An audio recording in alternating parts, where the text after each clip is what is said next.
This is OpenAI's OpenAI model, and it's a bit like finding a fully functional space shuttle in your garage next to the lawnmower. Yes, this is history in the making. Finally, OpenAI published an open-weight AI model, GPT-OSS. Oh, of course, it passes the classic vibe check, the bouncing ball, and my little forest fire simulator with little dots as animals is also working really well. This is a resilient ecosystem, I have to say. The fires are barely spreading. Everyone is talking about this AI. There are two versions, one for high-end laptops and one medium-sized version that can run on lower-end computers. Wait one more week, and I almost guarantee that you fellow scholars will run it on your phones in your pocket, and it performs superbly on a variety of tests, including my favorite, humanities last exam. This is the toughest test for the toughest AIs out there. Questions from smart scientists from all around the world that no AI could answer at the time it was made. The closed GPT-4o model was able to get less than 3 questions out of 100 right, and now we get something for free that can solve 19 of them.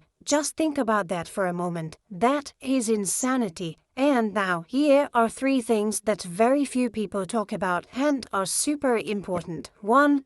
Oh my goodness, look at that. For me, it performs unexpectedly well on health-based questions. Look, this is not normal. It rivals one of the best-paid proprietary solution, O3 in these cases. That is unbelievable. And, of course, it is not infallible, but imagine that you can have this on your laptop and take it anywhere in the world with you. If there are any emergencies and I don't have any connectivity, this can be a little personal doctor. I am sure it will save many lives. This is a huge gift and a great contribution to humanity. Thank you so much. 2.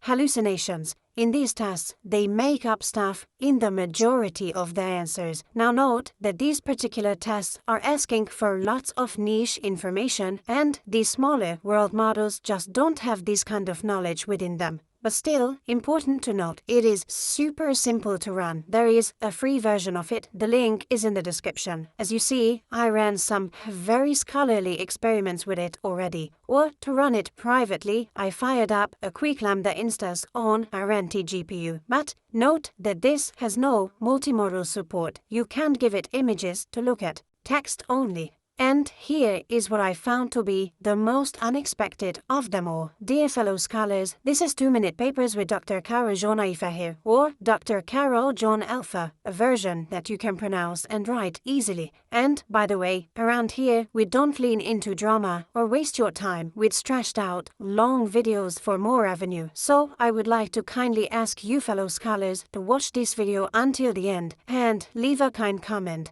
That is the only way to get YouTube to recommend these videos. I found this yesterday from one of you fellow scholars, and it really warmed my heart. Thank you so much. So, 3. Initially, I thought it surely costed billions of dollars to train this, right? Now, hold on to your papers, fellow scholars, and let's see. Would you look at that?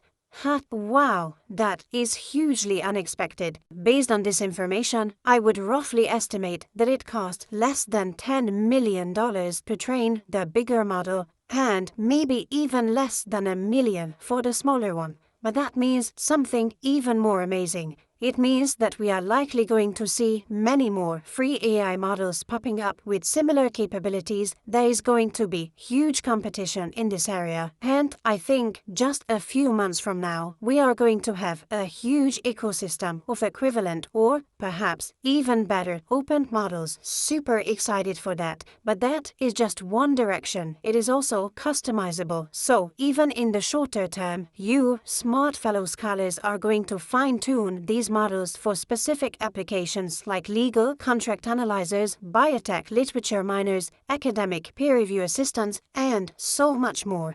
what a time to be alive. And I am thinking about making a follow-up video about the key technical innovations in GPT-OSS. Make sure to subscribe and hit the bell to get notified. And I got to say, I can't stop playing with OpenAI's OpenGPT model through Lambda GPU Cloud. And as you see, I am doing very useful things with it. For science, yes, this is actual speed. I can't believe that I can have more than 100 billion parameters running super fast here. Many of you fellow scholars are using it, and if you don't, make sure to check it out. It costs only a couple dollars per hour. Insanity! You can run an NVIDIA GPU through lambda.ai/papers or click the link in the video description.